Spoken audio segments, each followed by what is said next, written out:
In Chicago, we have what's called the elevated train. Elevated train means it's not a subway, it's actually above the ground, and it runs on electricity.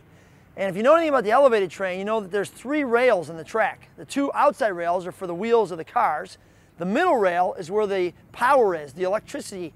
And you know, the electricity touches like a piece of metal that flows along there. As long as the train remains in contact with the middle rail, the 3rd rail it's called, the train has the power to go along the tracks. If it loses contact with the 3rd rail, the engine dies and the train has no more power to move along the tracks. That particular train, or the elevated train, makes me think of us and the Holy Spirit. Paul says in Ephesians, be filled with the Spirit. Be filled with the Spirit.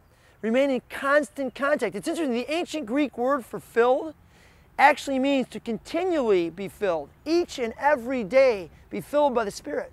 In other words, get up in the morning and say to God with your hands open, Lord, for this day, fill me with your Spirit. Send me out into the world connected to the Spirit, connected to the power of the 3rd rail, so I can drive down the tracks of life and actually meet the challenges that I face this day. You know, we leak. We literally do. You know, we may be filled by the Spirit in one moment and then lose complete contact with the power of the Spirit for days and leak all that out and just have no filling of the Spirit in our lives. Our constant challenge is to go to God, to go to the Holy Spirit, to ask the Spirit every morning, fill me, Spirit.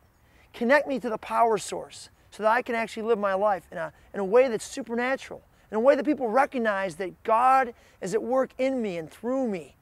That's what the church was meant to be. That's what Christians are all about. We're supposed to be like representatives of God in the world, filled with His power. Are you filled with the Spirit this day? Will you go to Him and yield to Him and ask Him this day to fill you up? And each and every day from now on. That's a challenge. Get connected to the 3rd rail.